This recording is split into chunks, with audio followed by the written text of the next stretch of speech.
साथियों, आज की वीडियो में हम लोग डिस्कस करेंगे चार्ल्स डिकेंस पर आधारित कुछ वन लाइनर क्वेश्चंस के लिए, जो कि हमारे एग्जाम पॉइंट के लिए बहुत ज़्यादा इम्पॉर्टेंट है साथियों। तो चलो आज की वीडियो हम लोग शुरू कर लेते हैं। और पहला क्वेश्चन हमारा है कि he used fiction as a platform for his social appeal who said. तो रिकेट्स यानी कि उन्होंने अपनी सामाजिक अपीलों के लिए एक मंच के रूप में कल्पना का उपयोग किया। किसने कहा? रिकेट्स ने कहा था दोस्तों। इसके बाद हम बात करेंगे कि Dickens was a great genius and is permanently among the classics. Dickens एक महान जीनियस थे और स्थायी रूप से क्लासिक्स के बीच थे। बट लेकिन the genius was that of a great entertainer, and he had for the most part no profounder responsibility as a creative artist. Whose comment is this? ये कमेंट किसका है दोस्तों? तो डिकेंस एक महान जीनियस थे और स्थायी रूप से क्लासिक्स के बीच थे, लेकिन जीनियस एक महान मनोरंजक कर्ता थे और उनके पास एक रचनात्मक कलाकार के रूप में अधिकांश भाग की कोई जिम्मेदारी नहीं थी। ये टिप्पणी किसकी थी? तो F.R. लेविस की थी दोस्तों। किसकी? F.R. लेविस की। अगला हम लोग डिस्कस करेंगे among the English novelist Dickens is neither the most, यहाँ पे थोड़ा मिसप्रिंट है, most consummate artist, nor the finest psychologist, nor the most accomplished realist, nor the most seductive far of the tale writers, but he is probably the most national, the most typical and the greatest of them all who said। ये किसने कहा?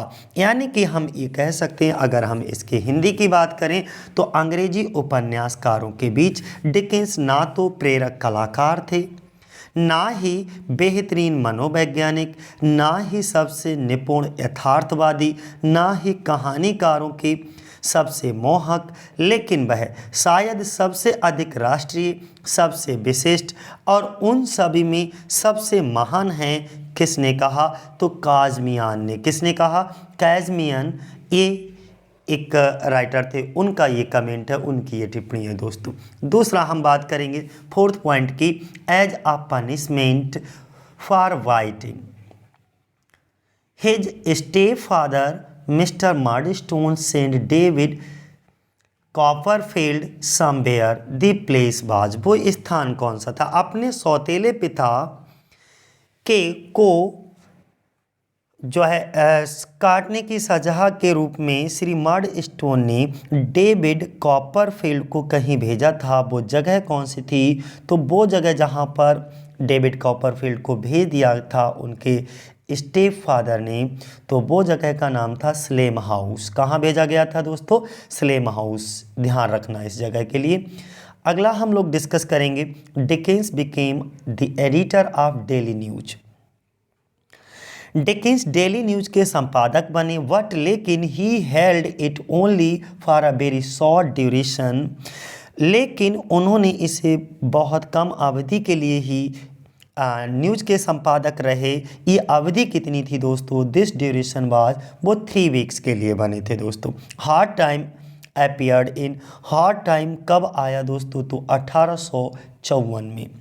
अगला हम लोग discuss करेंगे great expectation appears in. ये important dates हैं जिनको मैं मेंशन कर रहा हूँ, ये मोस्ट इंपॉर्टेंट है और आपके पीजीटी एग्जाम में कहीं ना कहीं पूछी गई हैं दोस्तों, किसी न किसी साल में। तो ग्रेट एक्सपेक्टेशन कब आया था? और तुम ये तो जानते हो, ये डबल 1860 से 61, ये एक्चुअली क्या था? इनके इंटरवली यानी कि एक पीरियडिकली जो है छपा करते थे इनके लेख, तो इसलिए 1860 से ग्रेट एक्सपेक्टेशन का पब्लिकेशन शुरू हुआ और पीरियडिकली ये छपते थे और ये 61 तक छपे थे दोस्तों। तो इसलिए इसकी जो ग्रेट एक्सपेक्टेशन की जो टाइम ड्यूरेशन होगी वो 1860 से लेकर के 1861 होगी दोस्तों।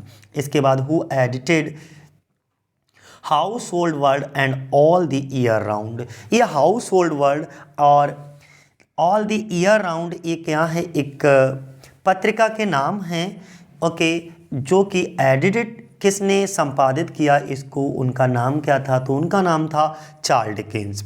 यानी हम फिर रिपीट कर देते हैं कि किसने संपादन किया इसका, चार्ल्स डिकेंस ने। कौन सी दो पत्रिकाओं का, हाउस होल्ड वर्ड्स और ऑल द ईयर राउंड, इन दोनों पत्रिकाओं का संपादन किसने किया, चार्ल्स डिकेंस ने। अगला, when did he make his first literary contribution, a sketch called A Dinner in Popular Walk under the title बोझ। उन्होंने अपना सबसे पहला साहित्यिक योगदान कब किया, एक स्केच बोझ शीर्षक के तहत आ डिनर इन पॉपुलर वॉक में।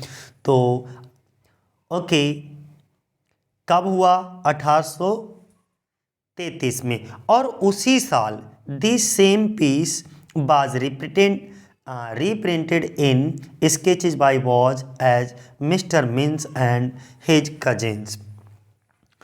इसी के एक पीस को बॉयज ने और मिस्टर मिनिस और हिज कजिन, उनके एक कजिन थे, के रूप में स्केच को पुनः छापा गया था। कब, 1833 में। ध्यान रखिएगा इस किसको, a sketch a dinner in popular walk में, ठीक है, जो कि कहलाया था। और ये अंडर द टाइटल वॉज के नाम से छपा था दोस्तों।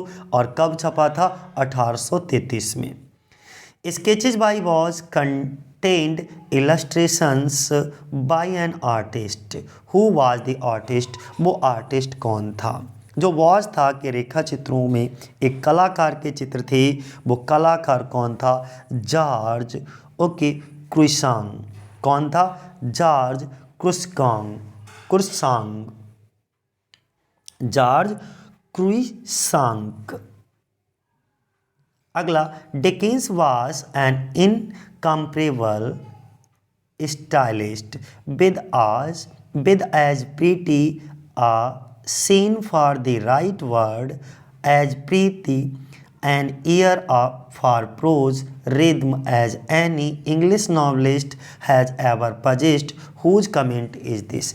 ये कमेंट किसका है, यानी कि डिकेंस एक अतुलनीय स्टाइलिस्ट थे जिनकी तुलना नहीं की जा सकती, जिनके पास सही शब्द के लिए बहुत ही सुंदर शब्द था और गद्य लय के लिए एक काम था, जैसा कि किसी भी अंग्रेजी उपन्यास के पास कभी नहीं था। ये टिप्पणी किसने की, ये कमेंट किसने किया, तो ए सी रिकेट्स ने।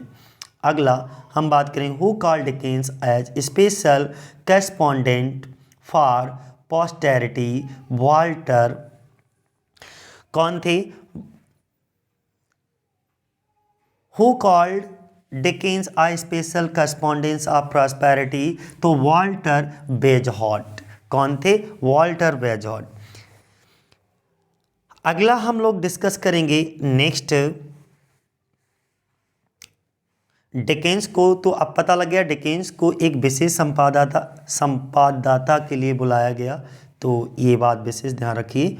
अगला 13 नंबर क्या कहते हैं हमारा, विद शेक्सपियर के साथ Dickens is the most English of writers and like Shakespeare he has conquered the world। The fault of Dickens are the fault of English characters who said। इसका मतलब क्या हुआ, शेक्सपियर के साथ डिकेंस लेखकों की सबसे अच्छी अंग्रेजी है। शेक्सपियर के साथ डिकेंस जो है वो लेखकों में सबसे अच्छी अंग्रेजी है और शेक्सपियर की तरह उन्होंने दुनिया पर विजय प्राप्त की है। डिकेंस के दोष अंग्रेजी वर्ण के दोष हैं, ये बात किसने कहा था, तो ये बात जो कही थी वो जॉर्ज सैम्पसन ने कही थी। किसने, जॉर्ज सैम्पसन। अगला, this female character represents the ultimate victory of goodness and virtue over the evil and वैलेनी।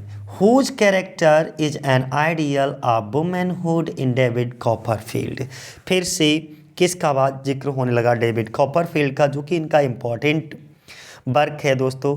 एक महिला चरित्र बुराई और खलनायकी पर अच्छाई और सदाचार की अंतिम जीत का प्रतिनिधित्व करती है, जिसका चरित्र डेविड कॉपरफील्ड एग्नेस बिकफील्ड, वो कौन थी, ओके, उनका नाम क्या था, एग्नेस बिगफील्ड थी, इनका नाम जरूर ध्यान रखिएगा इसमें, ठीक है, जिन्होंने चरित्र, बुराई और खलनायकी पर अच्छाई और सदाचार की अंतिम जीत का प्रतिनिधित्व करती हुई नजर आई थी।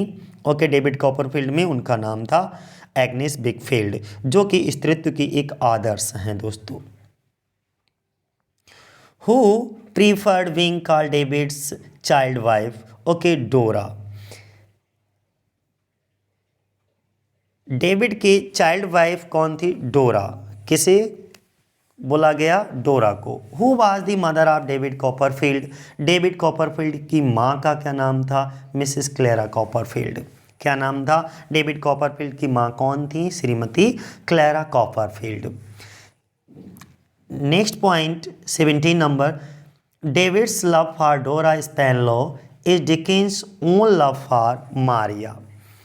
डोरा स्पैनलो के लिए डेविड का प्यार डिकेंस के खुद का प्यार है, वो किसके साथ है? मारिया के साथ दोस्तों। An ideal school is run by doctor Strong while is the worst by the school is run by mister Creakle. Important point है दोस्तों कि यहाँ पर आदर्श स्कूल का संचालन जो है वो डॉक्टर स्ट्रॉन्ग द्वारा किया जाता था, जबकि सबसे खराब तरीके से स्कूल चलाया जाता था किसके द्वारा? वो मिस्टर क्रेकल थे दोस्तों। इसके बाद नेक्स्ट, हु बिलीव्ड, कौन विश्वास करता था, in the principle of spare the rod and spoil the child? Mister Creakle. यानी कि डंडा छोड़ो और बच्चों को बिगाड़ो के सिद्धांत में कौन विश्वास करता था? Spare the rod and spoil the child. डंडा छोड़ो, डंडा मारो और बच्चों को बिगाड़ो के सिद्धांत में कौन विश्वास करता था? वो कौन थे? Spoil the child, mister Creakle. और मिस्टर क्रेकल को ही सबसे खराब तरीके से स्कूल चलाने का टैग भी दिया गया दोस्तों।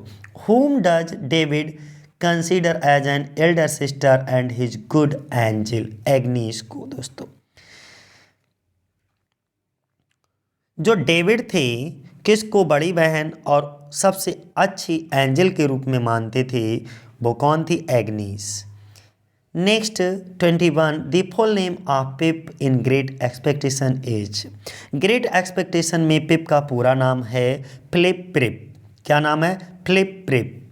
मिस हैवेज में used one female character as a mean of her revenge upon the male sex. Identify the female character. Okay, उन्होंने कहा कि मिस हैविस में एक महिला चरित्र को पुरुष सेक्स पर अपने बदला लेने के साधन के रूप में इस्तेमाल किया गया। वो महिला चरित्र की पहचान कीजिए, एस्टेला थी। कौन थी? एस्टेला। अगला next, Pip Magwitch miss Havisham Estella. Okay, Joe Gargery Jaggers Wemmick पंबल,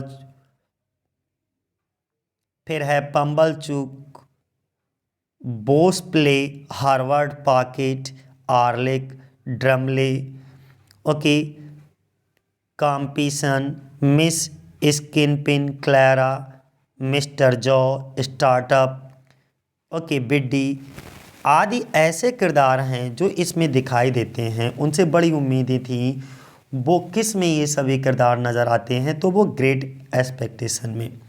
तो Pip, Magwitch, miss Havisham, Estella, Joe, Gargery, okay, Jaggers, Wemmick, इसके बाद Pumblechook, Wopsle, Herbert Pocket, Orlick, okay, Drummle, Compeyson, miss Skiffins, Clara, mister Worley, Startop, Biddy, etc are the character who appears. ये सभी character किस में दिखाई देते हैं? Great Expectation में दोस्तों। अगला, ऑर्लिक इन ग्रेट एक्सपेक्टेशन इज? ऑर्लिक जो होता है, ऑर्लिक नाम का कैरेक्टर, वो ग्रेट एक्सपेक्टेशन में क्या दिखाया जाता है? एक ब्लेन होता है, यानी कि एक खलनायक दिखाया जाता है। In a theatrical performance, okay, Wopsle acts as the prince of Denmark in Shakespeare's play. वो कौन होता है? हैमलेट। एक नाटकीय प्रदर्शन में बैप्सले शेक्सपियर के नाटक में डेनमार्क के राजकुमार के रूप में कार्य करते हैं, उसका नाम क्या होता है? हैमलेट। अगला 26 number point, this character first courted and then promise to marry miss Havisham but he did not keep his promise, who is ही?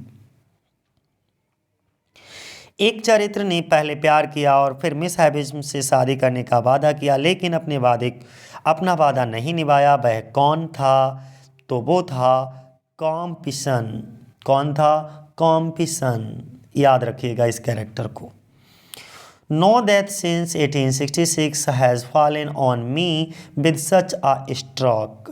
1866 के बाद से कोई भी मौत मेरे साथ इस तरह के झटके के साथ नहीं हुई। The good gentle high gifted ever friendly and noble Dickens every inch of him an honest man. 1866 के बाद से कोई भी मौत मेरे साथ इस तरह झटके के साथ नहीं हुई है। अच्छा, कोमल, उच्च प्रतिभाशाली, कभी दोस्ताना और महान डिकेंस हर इंच वह एक ईमानदार आदमी है। ये डिकेंस के मौत के शब्द हैं दोस्तों। These were the words of the death of Dickens who wrote. ये कौन लिखता है? तो वो लिखता है कार्लाइल। ये शब्द नोट डाउन कहीं कर लीजिएगा, किसके द्वारा लिखे गए? कार्लाइल के द्वारा दोस्तों। He talk up to the pupil. उसने लोगों से बात की, उसने एक देवता की तरह लोगों से संपर्क किया। He approach the pupil like a deity. एक देवता की तरह उसने लोगों से संपर्क किया। And poured out his riches and his blood. उसने क्या कहा? उसने लोगों से बात की, उसने एक देवता की तरह लोगों से संपर्क किया और अपने धन और अपने खून को बाहर निकाल दिया, सब कुछ लगा दिया, उनको समर्पित कर दिया। और यह वह है जो उसके और मनुष्य के जन के बीच अमर बंधन बनाता है। यही सब चीज़ें थी जो उसके और लोगों के बीच में एक बॉन्ड का काम, इमोर्टल बॉन्ड का काम करती थी। Okay, masses of man. तो हुज कमेंट इज दिस? ये किसका था? J.K. चेस्टरटन का था दोस्तों। अगला, when was David Copperfield born. David Copperfield का जन्म कब हुआ? तो 6 month after his father's death. अपनी मृत्यु के 6 महीने बाद। ओके, किसका? डेविड कॉपरफील्ड का क्या होता है? जन्म होता है दोस्तों। उसके पिता, जब ये गर्भ में ही होता है तभी उसके पिता की मृत्यु हो जाती है और मृत्यु के 6 महीने बाद वो इस दुनिया में आंखें खोलता है। इसके बाद नेक्स्ट पॉइंट हमारा है, this is the novel which appear characters like David, miss Peggotty, बेस्टी Trotwood, okay, mister Micawber, Thomas Traddles, Uriah Heep, mister Murdstone, Agnes Wickfield, Dora Steerforth, Mrs Clara Copperfield, miss Jane Murdstone, etc. ये सभी character किस में दिखाई देते हैं? तो David Copperfield के कैरेक्टर हैं दोस्तों। और कैरेक्टर्स ज़रूर हर एक प्ले को, जिस प्ले को भी आप स्टडी कर रहे हो उस प्ले के कैरेक्टर्स ज़रूर, पब्लिकेशन डेट, कैरेक्टर, ये सब चीज़ें ज़रूर समझ करके जाइएगा, क्योंकि इनसे रिलेटेड क्वेश्चन हमारे पीजीटी के एग्ज़ाम में पूछ लिए जाते हैं। दूसरा हम बात करेंगे 31 पॉइंट को, who was the step father of David Copperfield. जो डेविड कॉपरफील्ड था उसके स्टेप फादर कौन थे? ओके, तो वो कौन थे? मिस्टर मर्डस्टोन। तो ये समझ आ गया दोस्तों। एक बार फिर इनको तेज़ी से रिपीट कर देता हूँ। ये उपन्यास जिसमें David, miss Peggotty, Betsey Trotwood, mister Micawber, Thomas Traddles, Uriah Heep, mister Murdstone, Agnes Wickfield, Dora स्टीथ, Mrs Clara Copperfield, miss Jane Murdstone, okay, David Copperfield आदि जैसे चरित्र दिखाई देते हैं, जैसे कैरेक्टर्स जो हैं वो अपीयर होते हैं, वो किस में होते हैं? डेविड कॉपरफील्ड में। एक चीज़ और है कि डेविड कॉपरफील्ड के स्टेप फादर कौन थे? स्टेप फादर का मतलब होता है सौतेले पिता कौन थे? तो मिस्टर मर्डस्टोन थे। अगला हम बात करेंगे, who is the villain in the novel David Copperfield. David Copperfield में खलनायक कौन दिखाया जाता है? अमरीश पुरी कौन होता है? तो वो उरिया हीप होता है दोस्तों। अगला हम बात करेंगे कि दिस नॉवेल वाज रिटन, यह नॉवेल लिखा गया इन 1949 to 50, यानी कि 1950 से 1949 से 50 के बीच में the Nobel spend his time in finishing town of Yarmouth to have a local color for the Pagoti scenes. Its first chapter appeared in Household Words. It is considered to be the semi-autobiographical of the novelist. It presents the pathetic story of an orphan child. Pagoti and Betsy and Agnes appear in this novel. वो novel का नाम क्या है? David Copperfield उसका नाम है दोस्तों। यह नॉवेल 1949 और 50 में लिखा गया। उपन्यासकार ने अपना समय यारमाउथ में मछली पकाने शहर में पैगोटी दृश्यों के लिए एक स्थानीय रंग में बिताया। इसका पहला दृश्य घरेलू यानी कि जो पहला दृश्य होता है वो हाउस होल्ड वर्ड्स में प्रकट होता है। इसे उपन्यासकार की अर्ध कथा आत्मकथा माना जाता है और ये एक अनाथ बच्चे की दयनीय कहानी प्रस्तुत करता है। पैगोटी, आंटी बेट्सी और एग्नेस इस उपन्यास में होती हैं। वो उपन्यास कौन सा है? डेविड कॉपरफील्ड है साथियों। अगला Richard Carstone and Ada Clare appears in. Richard Carstone and Ada Clare जो हैं वो दिखाई देते हैं किसमें? ब्लीक हाउस में। बहुत इंपॉर्टेंट है इनका ब्लीक हाउस भी। डेविड कॉपरफील्ड है, ब्लीक हाउस है। स्टार्टिंग में ही जब हमने चार्ल्स डिकेंस की बायोग्राफी को डिस्कस किया तो इनके कुछ नोटेबल वर्क्स को, इंपॉर्टेंट वर्क को आपके सामने डिस्कस किया था। उन वर्क्स को आपको स्टडी करके जाना है। ओके, जो भी वर्क जहाँ से भी बेहतर आपको मिले मटेरियल वहाँ से पढ़ते रहिएगा और नोट डाउन करते रहिएगा। बस आपका टारगेट होना चाहिए चीज़ों को सीखना। दूसरा, which novel of Dickens is a satire on the abuses of the old court of chancery. Dickens का कौन सा उपन्यास चांसरी के पुराने दरबार की गलियों पर व्यंग है और वो कौन सा है? वो है हमारा bleak house. Satire on the abuses of the old court of chancery पर जो व्यंग किया गया है चार्ल्स डिकेंस के नॉवेल में, वो चार्ल्स डिकेंस का नॉवेल कौन सा है? Bleak house. Which novel of Dickens present करता है? कौन सा नॉवेल डिकेंस का प्रेजेंट करता है? The miseries of workers in the wake of industrialisation in England. Dickens का कौन सा नॉवेल इंग्लैंड में औद्योगिकीकरण को मद्देनजर श्रमिकों के दुखों को प्रस्तुत करता है? वो उस नॉवेल का नाम है हार्ड टाइम। क्या नाम है? हार्ड टाइम दोस्तों। इसके बाद पिप अपीयर्स, जो पिप नाम का कैरेक्टर है वो किस में दिखाई देता है? ग्रेट एक्सपेक्टेशन में, जो कि 1860 से 61 के बीच में पब्लिश हुई दोस्तों। इसके बाद में इन 1869 में Dickens began to write it. Okay, what he died, वो मर जाते हैं। विदाउट कंप्लीटिंग इट, बिना इसको कंप्लीट किए हुए। What it's copyright was already sold, find out the novel. उस नॉवेल का आपको नाम बताना है दोस्तों। यहाँ पे उन्होंने बात किया है कि इन 1869 में डिकेंस ने इसे लिखना शुरू किया, लेकिन इसे पूरा किए बिना ही उनकी मृत्यु हो गई। लेकिन इसका कॉपीराइट पहले ही बेच दिया गया था। उस उपन्यास का नाम बताना है। तो इनका इनकम्प्लीट, चार्ल्स डिकेंस का अगर पूछा जाए कि चार्ल्स डिकेंस का ऐसा कौन सा नॉवेल है जो इनकम्प्लीट हो गया, यानी कि कंप्लीट करने से पहले ही उनकी डेथ हो गई, मृत्यु हो गई, उस नॉवेल का नाम है the mystery of Edwin druid. क्या नाम है? The mystery of Edwin druid दोस्तों। इसके बाद हम बात करेंगे विच नॉवेल इज ऑटोबायोग्राफिकल। कौन सा नॉवेल उनका ऑटोबायोग्राफिकल है? आत्मकथात्मक नॉवेल उपन्यास कहलाता है। तो वो इनका कौन सा है? डेविड कॉपरफील्ड है। और एडविन ड्रूड की बात करें इस डिकेंस का कैसा है? अभी अभी हमने बताया था the mystery of Edwin druid कैसा नॉवेल है इनका? अनफिनिश्ड नॉवेल है। किसका? चार्ल्स डिकेंस का दोस्तों।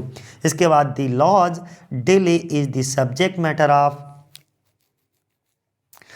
उन्होंने इस चीज़ को कहा है कि जो द लॉज डिले है इज द सब्जेक्ट मैटर किसका है? तो लिटिल डोरिट का है दोस्तों। किसका? Little Dorrit. याद रखिएगा इसको, यानी कि कानून की देरी का विषय है, कानून की डिले, लॉज डिले का विषय सब्जेक्ट मैटर क्या है? तो लिटिल डोरिट दोस्तों। इसके बाद the most worthless work of Dickens is, Dickens का सबसे ज़्यादा वर्थलेस, डिकेंस का सबसे बेकार काम, सबसे बेकार वर्क कौन सा था? तो वो था दी चाइल्ड हिस्ट्री ऑफ इंग्लैंड, यानी कि इंग्लैंड का बाल इतिहास, बच्चों का इतिहास, ये इनका सबसे बेकार वर्थलेस वर्क माना जाता है दोस्तों, the child history of England, याद रखिएगा। और ये पूछा गया क्वेश्चन, इसमें ज़्यादातर क्वेश्चन हमने वही इंक्लूड किए हैं जो आपके किसी न किसी एग्ज़ाम में पूछे गए हैं, चाहे वो पीजीटी का हो, केबीएस का हो या नेट का एग्ज़ाम हो आपका। The child history of England, this novel is a tale of suffering and hardship of little Nell and his grandfather. ये उपन्यास लिटिल नेल और उसके दादा की पुरानी पीड़ा से मतलब दर्द और कठिनाइयों की कहानी है। इसमें लिटिल नेल और उसके दादा की कठिनाइयों और उनके दुखों का वर्णन करता है। वो कौन सी नॉवेल है, कौन सा उपन्यास है? तो उस उपन्यास का नाम है द ओल्ड क्यूरियोसिटी शॉप। क्या नाम है? द ओल्ड क्यूरियोसिटी शॉप दोस्तों। Who was the editor of daily news? Daily news का एडिटर कौन है? तो चार्ल्स डिकेंस साथियों। कौन है? Charles Dickens. इसके बाद अ विक्टोरियन नॉवलिस्ट। और एक बात और मैं बता दूं, मैंने शुरुआत में भी बताया और अपनी जब बायोग्राफी इनकी बता रहा था उसमें भी बहुत सारे क्वेश्चंस को मैंने डिस्कस किया है। ये वन लाइनर क्वेश्चन लेकर आए जिससे कि आपको चार्ल्स डिकेंस के बारे में समझने में और थोड़ी मदद मिल सके। चार्ल्स डिकेंस जो है वो विक्टोरियन एज के नॉवलिस्ट कहलाते हैं, उपन्यासकार कहलाते हैं। तो अगर आपसे पूछा जाए विक्टोरियन नॉवलिस्ट कौन है, इसमें Charles Dickens. Which novelist was parliamentary reporter? इनमें से पार्लियामेंट्री, नीचे 3-4 ऑप्शंस आपके दिए होंगे, उनमें से पूछ लेंगे कि कौन सा रिपोर्टर जो है वो पार्लियामेंट्री रिपोर्टर था। तो वो कौन थे? Charles Dickens.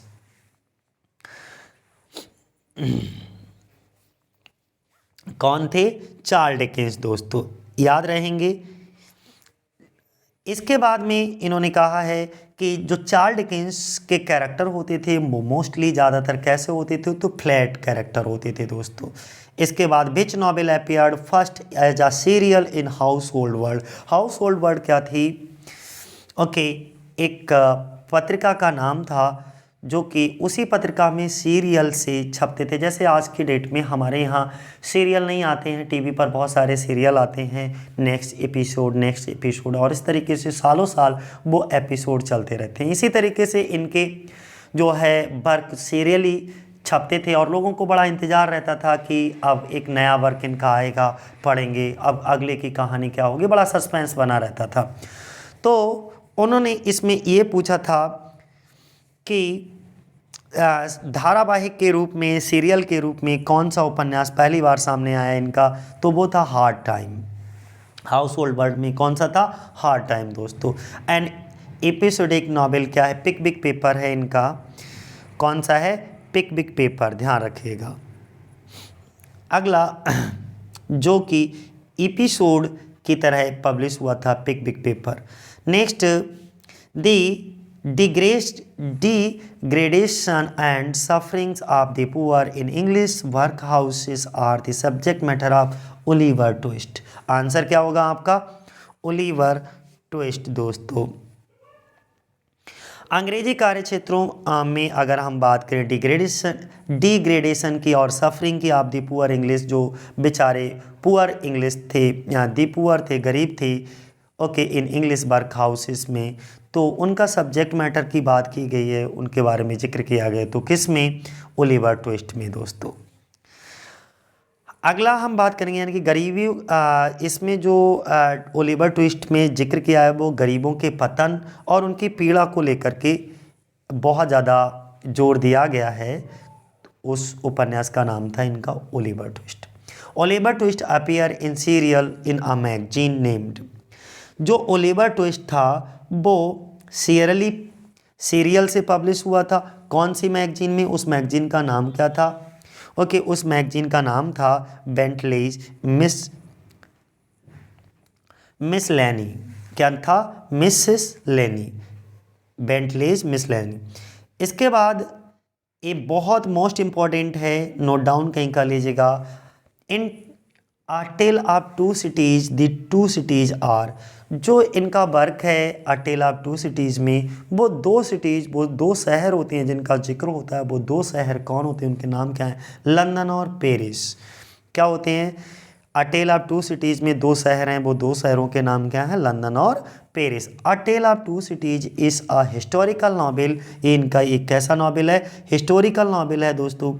और miss pros appears in this novel, और एक कैरेक्टर है जिसका नाम है मिस प्रॉस, वो इस नॉवेल में होता है। This novel is influenced by, ये नॉवेल सबसे ज़्यादा किस से प्रभावित है दोस्तों? तो ये उपन्यास प्रभावित है किससे? Miss Carlyle's French revolution. किससे? कार्लाइल्स फ्रेंच रेवोल्यूशन से दोस्तों। Circus child Sissy Jupe and Gradgrind appears in, ये सब लोग circus child Sissy Jupe and Gradgrind में दिखाई देते हैं। ये होते हैं तो किस में होते हैं दोस्तों? हार्ड टाइम में। किस में? हार्ड टाइम में। Carlyle's French revolution in hard times. Okay, फिर से रिपीट कर देता हूँ। कार्लाइल्स फ्रेंच रेवोल्यूशन, जो कार्लाइल्स का फ्रेंच रेवोल्यूशन है, ये क्वेश्चन यहाँ पर गलत लिख गया है दोस्तों। ओके, कार्लाइल्स फ्रेंच रेवोल्यूशन का जो हार्ड टाइम होगा, लेकिन यहाँ पर ये गलत है, इसको मेंशन मत करिएगा, मैं काट देता हूँ इसे पूरी तरीके से। ये लो, नेक्स्ट देख लो कोई अगर इम्पोर्टेंट हो इसमें। अगला क्या है? Charles Dickens was the son of a John Dickens, जो कि एक क्लर्क थे। ठीक है। इसके बाद में the authoritative life of Charles Dickens was written by John Forster. The essence of history was biography to John forester.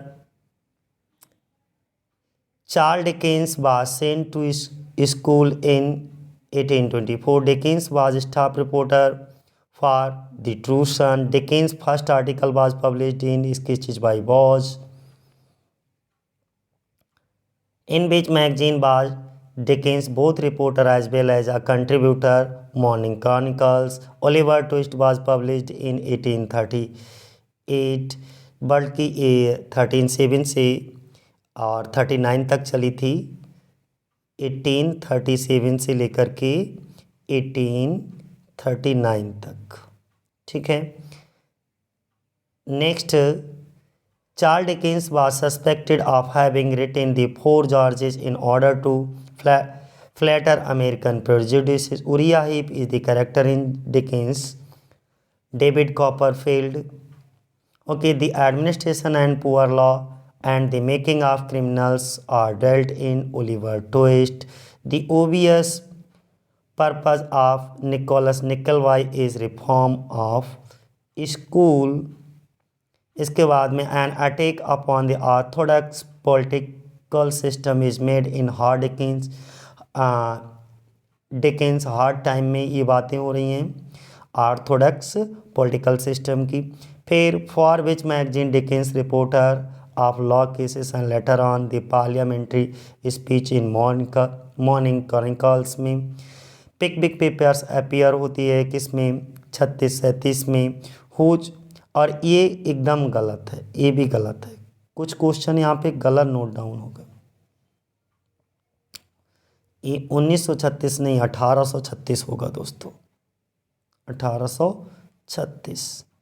Next, ये टाइपिंग मिस्टेक है साथियों, उसे ठीक करते जाइएगा। जहाँ पर जो दिक्कतें होंगी मैं आपको बताता जाऊँगा। देखो ये भी एक टाइपिंग मिस्टेक है, ये भी टाइपिंग मिस्टेक है, इसे भी आप लोग देख लीजिएगा, ये भी नहीं है। अगला, हुज चार्म द डिकेंस, किसके आकर्षण के सामने जो है चार्ल्स डिकेंस ने अपने घुटने टेक दिए थे? वो एलन टर्नर थी, जो कि एक हॉलीवुड एक्ट्रेस थी, बाद में उससे शादी भी करती हैं।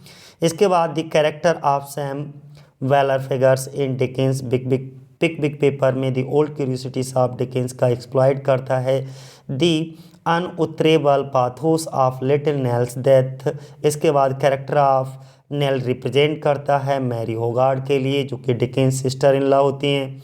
नेक्स्ट, डिक स्विवेलर इन दी कैरेक्टर, ये किस में होते हैं? द ओल्ड क्यूरियोसिटी शॉप में होते हैं। Which of the Dickens novel are caricature of American life, Buchanan, Martin Chuzzlewit and American notes. Which novel by Dickens and autobiographical, David Copperfield. Next, Mister Micawber is a character in David Copperfield में Micawber represent करता है Dickens father को। फिर next, which of Dickens novel is vigorous attack on mechanised industrial life of.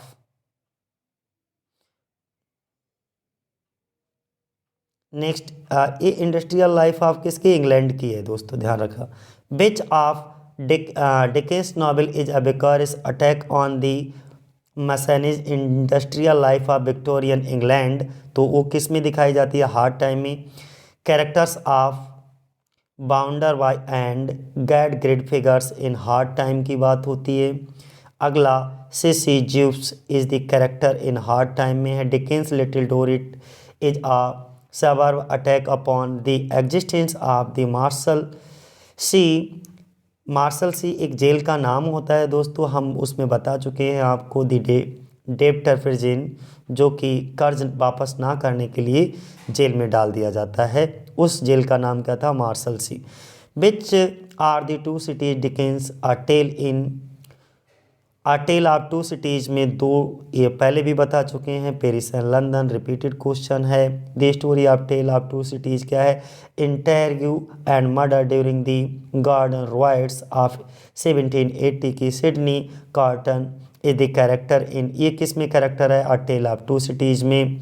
अगला हम बात करेंगे, विच of the Dickens novel is fire six position of Victorian society and it's institution particularly the course of chancery, तो वो bleak house है दोस्तों। The character of pip figure in, किस में, पिप नाम का कैरेक्टर किस में होता है, तो ग्रेट एक्सपेक्टेशन में होता है। ग्रेट एक्सपेक्टेशन डिपिक्ट करता है द स्टोरी ऑफ डिकेंस को, unhappy and disappointed married life को। A tale of two cities based upon the Carlyle French revolution पर आधारित है। A tale of two cities. The theme of our mutual friend by Dickens is the corrupting influence of wealth on character।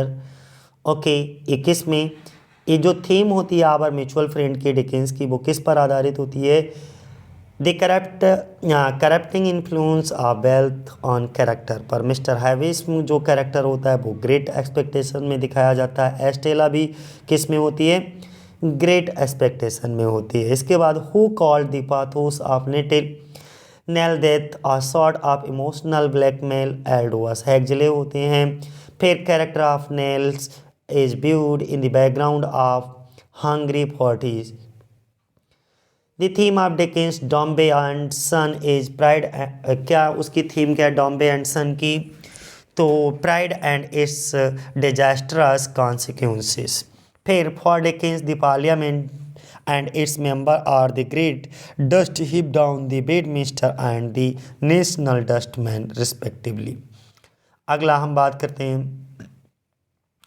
He was the uneducated man of genius and as such was free and open of intuitive responses to the facts of the age which a better conventional education might have refused। Who said this and for whom? तो एंग्यूस Belsen ने for Dickens के लिए use किया है दोस्तों। अगला, ये इसी तरीके के बहुत सारे कैरेक्टर हैं, इनको आप थोड़ा सा पढ़ लीजिएगा कि क्योंकि वीडियो बहुत ज़्यादा बड़ा हो रहा है और ये सब रिपीटेड हैं, इससे पहले मैं रिपीट भी कर चुका हूँ। उनका अनफिनिश्ड वर्क भी क्या है, मिस्ट्री ऑफ एडविन ड्रूड है दोस्तों।